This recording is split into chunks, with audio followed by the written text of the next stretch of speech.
මොකද්ද මේ? මුද්දක් කියලා පේනු නැත්තම ඔක රත්තරෝදයක් ඈ. මං අහන්නේ මෙතන මුද්දක් දික් කරගෙන මොකද කරන්න කියලා. හරියට නිකන් අර ලන්ඩන් වල ඇල්බර්ට් අංකල් නැති වෙච්ච මුද්දට මුද්දක් අරන් ඇවිල්ලා වගේනේ. නෑ එහෙම එකක් නෙමෙයි. බිල්ලියු මැරීමි කියලා මේ අහන්නේ. යකෝ මොකෙට හරි මුද්දක් දික් කළා මාව මරනවද කියලා අහන්න තරම් තමුසිට වයර්ද? අනික මරුන් කන්න ඕන මුද්දක් දික් කළා වැඩ නෑ නේ ඔය. කෙලිම මනේ කුමාරයෝ වගේ කඩුවක් දික් කරා නම් ඉවරයිනේ. මාව මරනවාද කියලා නිමිහලෝ අහන්නේ මේ මාව බඳිනවාද කියලා අහන්නේ. මොකා? ඔය වසර වල තමයි බැඳ ගන්න තියෙන්නේ. අනික ඉතින් මේ ඇන්ටි ළමයි දන්නවද ඔය පළිලව්ව? ඇයි මේ දෙන්න බැඳලා දැන් අවුරුදු 45ක් වෙනවා අපේ ළමයිටත් ළමයි ඉන්නවා දැන්. අපේ කසාද සාතිය නැතිලා කියපු තැනක් හොයාගන්න බෑ. ඒකයි මේ ආයෙත් පාරකට කසාද බඳින්න හදන්නේ. ඒකට ඉතින් රෙජිස්ට්‍රාර් කෙනෙක් ගාවට ගිහිල්ලා බඳින මගුලක් බැඳගත්තා නම් ඉවරයිනේ.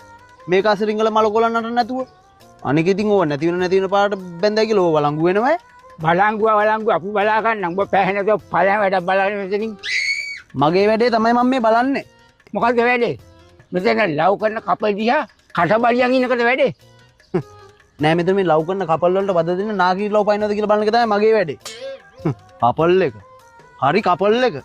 නාගී විසේ ගෙටත් උසේ කිව්වලු. තමුන්ගේ වයසට ගැලපෙන වැඩද මේ? ඈ?